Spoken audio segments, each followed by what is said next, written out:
Throughout Lent and Easter Sunday, most of you know, I preached about Job. A question arose after one of those sermons in which I drew upon Rabbi Harold Kushner's 1981 bestseller, When Bad Things Happen to Good People. Despite it being a helpful, well-reasoned, and thoughtfully presented book, I remarked that it's not a book that I would recommend by itself. In conjunction with other books on the subject of God and human suffering, I think it's excellent. But by itself, it comes up short. You see, in his book, the rabbi sticks with what he knows best, not straying from his scriptural roots. And that's a praise, not a criticism. Play to your strengths, as they say. His Jewish point of view, however, does not account for a full Christian understanding of suffering. Then again, how could it? Of course, neither does Job, being an Old Testament book. Again, that's not a criticism, just a statement of fact. So in light of a God who is all-knowing, all good, all powerful, combined with all that we've learned, two things are abundantly clear. First, we see that tragedies are just that, tragedies. There's no way around them. There's no sugarcoating them. Bad things do indeed happen to good people. Second, we must admit that there are things that we just don't understand about God, whose ways are not our ways, as Isaiah says. There are untold, unfathomable mysteries in the universe, of which God is only one of those mysteries. Mystery, though, makes some people uncomfortable because they must know. Well, to fully grasp the entirety of God, to fully understand everything about the universe, would what? Make us God. And the last time I checked, and although some days we wish we were God, or think we are God, we're not. And so in the midst of these harsh realities and unknowns, we have faith. Trusting God, even when it makes no sense. Father Abraham did that.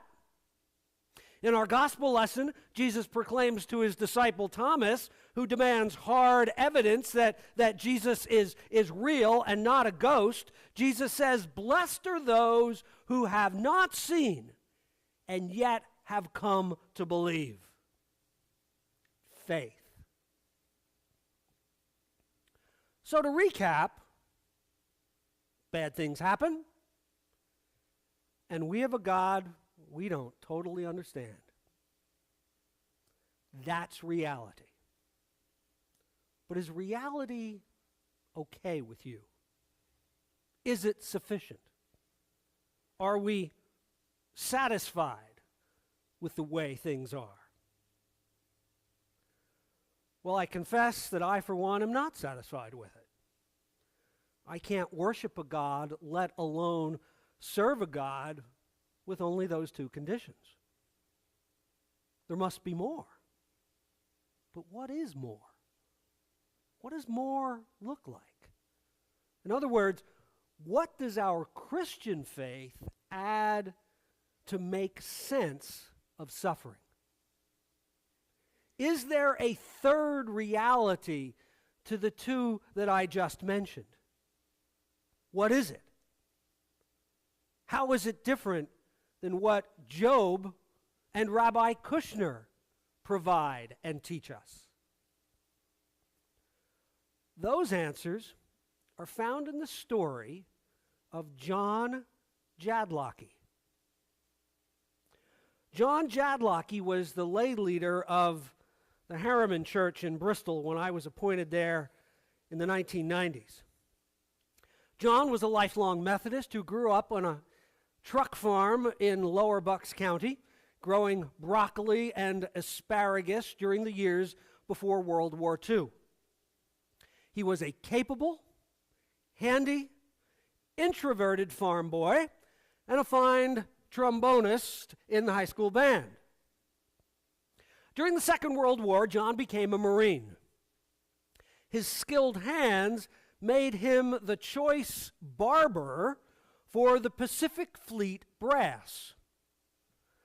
Those relationships with higher-ranking officers, however, did not spare him from the famed landing party on Iwo Jima.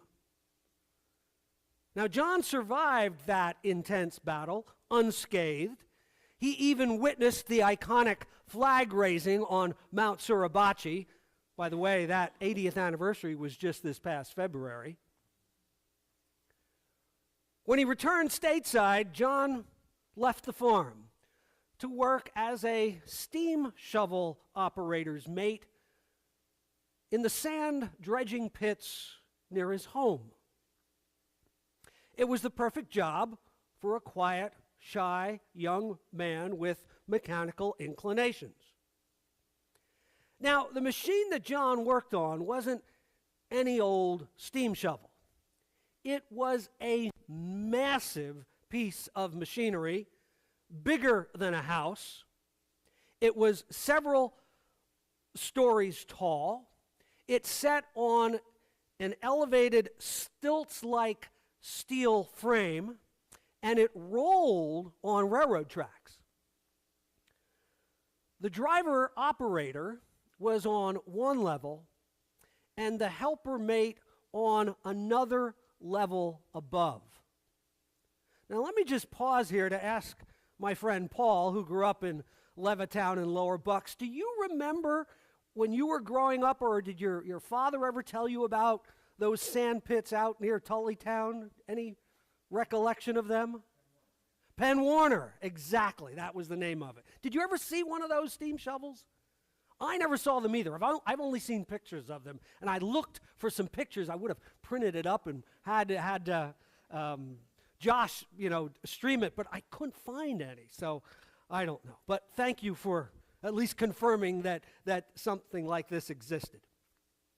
Well, alone on the upper floor one day, as the shovel hoisted a load of water-laden sand, John's shirt sleeve got caught in the gears, tearing off his right arm. The grievously injured former Marine descended a ladder to the operator's cabin below, seeking help. His partner fainted at the sight. With inexplicable composure, John blew the machine's emergency whistle with his remaining arm, then maneuvered the mammoth vehicle to its home base, a feat normally requiring 2 hands and a second person.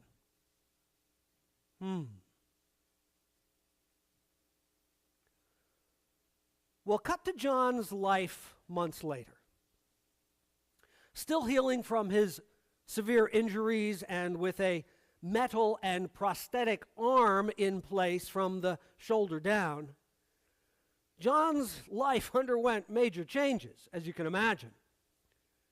Making a living with his hands, especially with his dominant right hand gone, was no longer possible.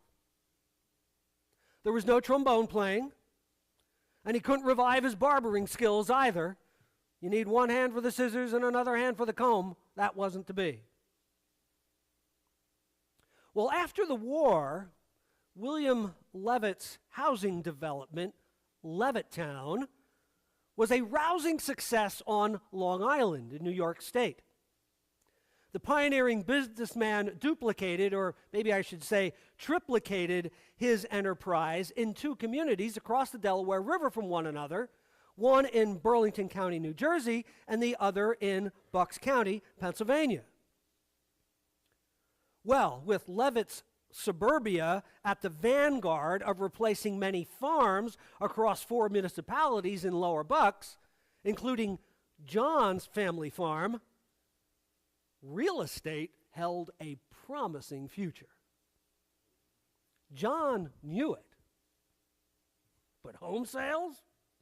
Really? It was no career for an introvert.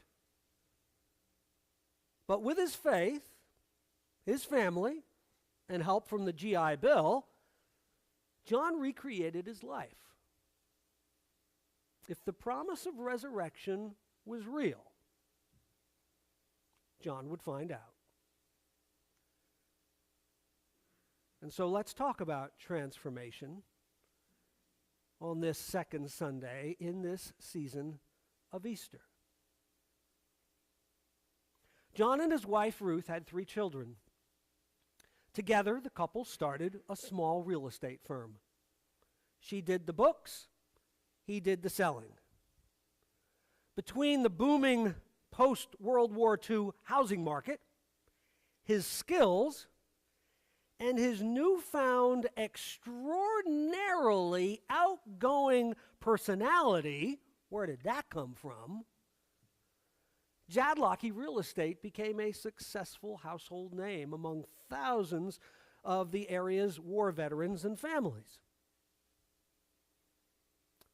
Outside of work and home, John parlayed his musical skills into trumpet playing and became a champion bowler, both hobbies done with his left hand. He was the best neighbor anyone could have, too, helping friends with odd jobs and cutting grass with a push mower when they went on vacation, all accomplished with one arm. John was a new man and successful, but not without disappointments. With one arm and no feeling in that prosthesis in those days before microsurgery, John dropped lots of grocery bags, lots of everything. Meals on the floor, broken household items, even crying little ones were at his feet. Reminders that there were just some things that he could not safely do or even do at all. I mean, how do you cradle babies with one arm while feeding them with their bottle with the other? Many of those taken for granted joys of parenting were not his to cherish. Some handicaps could not be overcome. Others could. The 2-pronged aluminum claw that John had for a hand, and let me explain that. He had a prosthetic arm that strapped onto his shoulder and around his body with leather straps. The top part of the arm was a flesh-colored plastic piece. It was all covered over by his long-sleeve shirts and sport coats and jackets. And at the end, there were 2 metal aluminum prongs, curved just like a finger, shaped just like this, and they could close and open, and they could lock in either position. He had a little switch right here in his arm that he would move up or down, and it could lock his fingers in place. And so that 2-pronged aluminum claw that John had for a hand, you can well imagine, scared the neighborhood kids, especially at church when he came into contact with his children's Sunday school classmates. But John rose above that challenge by filling his pockets with candy to pass out. Kids got over their fear rather quickly, dubbing him the Candy Man, long before the Willy Wonka movie and the famous, song, The Candy Man. John was the original Candy Man. And even as a church leader years later, when attending some of those tense church meetings, John would reach into his coat's left pocket and throw a handful of candy across the meeting room table. Smiles would break out all around, and the entire tenor of the meeting room changed. I can still hear that candy cascading across the conference table. Beautiful. When I knew John in his mid-70s, he was a man whose hallmarks were in intelligence, confidence, ebullience, a ready laugh, and a hope-filled faithfulness. Some persons were tempted to say that over the years, a silver lining developed in the cloud of John Jadlocky's life. No, not quite, he would gently remark. There was nothing, no silver lining, nothing good about an involuntary amputation, about years of pain and stares and rehabilitation, about not being able to hold his little children, about being the object of little ones' fears. There was no Pollyanna way to deny John's suffering. Neither was there anything good about the death of Job's children or Jesus' obscene torture and violent death. Instead, God totally transformed those darkest clouds into something immeasurably better than a silver lining. It's called redemption. To redeem, according to the Oxford English Dictionary, is to fulfill a pledge or promise, to free one from captivity and punishment, to restore and set right again, a counterbalance. Each of those definitions fits John Jadlocky and the discipled faith that he had in Jesus Christ.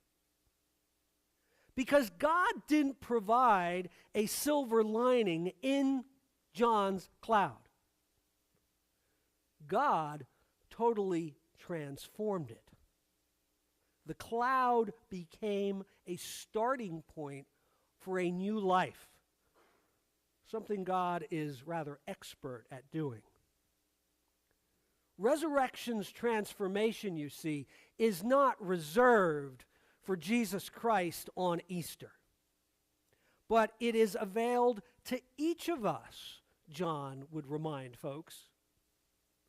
Redemption does not paper over suffering, glossing over it as a brief, sad chapter that's best forgotten.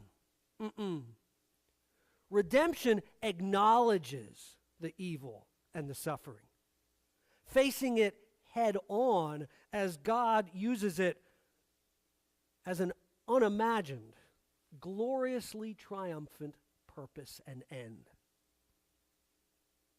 Let me be clear. One wishes bad stuff never happened, because there's nothing good about it, period. But since it did happen, and it does happen, we can partner with Christ by cooperating with God's grace to redeem it. When tragedy struck, no one foresaw how things would end for poor old Job. God did. On Good Friday, no one foresaw a new life emerging from the cross and subsequent grave. God did. On that fateful day in the steam shovel, John never foresaw his new life either. God did. For each one, God redeems. God fulfills a promise. God delivers freedom from the loss and evil that takes lives captive. God heals and restores in wholly new ways, providing a counterweight that doesn't equal the suffering, but bests it, overwhelming and overcoming that suffering. Resurrection, redemption, transformation. Call it what you like. The results are the same.